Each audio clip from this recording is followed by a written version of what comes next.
In the fourth part of Note E, we're going to talk about how some transition metals can become really good catalysts.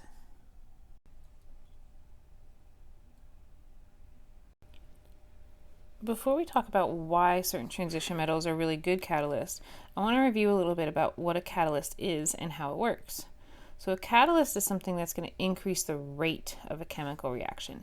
It doesn't actually change the amount of energy in the reactants or products or change what those reactants or products are. It just makes the reaction happen faster. So we see here a graph of the energy for our reactants and our products as a reaction progresses. You can see that the products end up with less net energy than the reactants.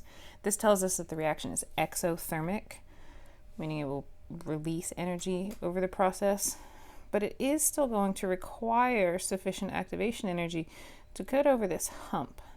So that's known as the activation energy of the reaction. A catalyst works by decreasing the activation energy. Instead of having to get all this energy to get to this transition state at the very top of the hump, it lowers the hump. It makes a different transition state possible so that less energy is needed in order to turn reactants into the products. There are two main classifications for catalyst: heterogeneous catalyst and homogeneous catalyst. Hetero means different, and in the case of catalyst, that's going to mean it's in a different state or different phase, as in liquid versus solid, different states of matter. Transition metals help with the correct orientation of the catalyst, allowing that different transition state because their 4s and 3d electrons are going to actually help bond with the reactants and allow them to come together with the correct orientation. So kind of along the lines of an enzyme where it's helping to line them up. In this case, though, it is using their extra electrons in the 4s and 3d orbitals to help that alignment come together.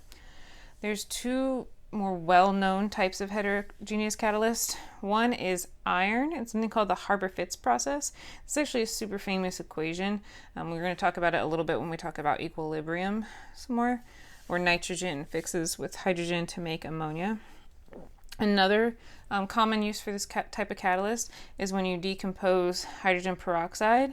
You may have seen a video along the lines of something called elephant's toothpaste, where the hydrogen peroxide, you put a little bit of soap in it and then use a catalyst such as this manganese oxide, and that's going to cause it to break down into water and oxygen. So you get a lot of gas and you get the water, which will mix with the soap to bubble up in this giant fizzy mountain. Kind of cool to watch. Check out some YouTube videos on elephant's toothpaste. The other type of catalyst was homogeneous catalyst. So homo means same, so these are going to be the same phases. And the most common phase that you'll see is the aqueous phase. So whenever you have ions dissolved in a solution, you're going to have some great catalytic behavior, especially when those ions are one of your transition metals. And that's because the transition metals have the different oxidation states that they could take on.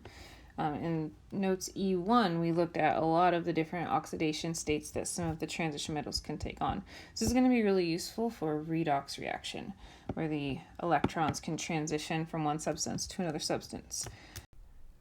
This is essential for some important biological process, and you can see some examples here with your iron and cobalt ions. That concludes our fourth and final video from Notes E. There is one other unique property for transition metals, and that is that they create colored complexes, and these colors can be very meaningful and help us figure out what kind of ions we have in solution. There's a whole nother set of notes called Notes F that you're going to watch next to kind of go into why these ions create these different colored complexes. And there's also a demonstration on Edpuzzle about colored complex ions using the iron ion, the +2 and +3 ion.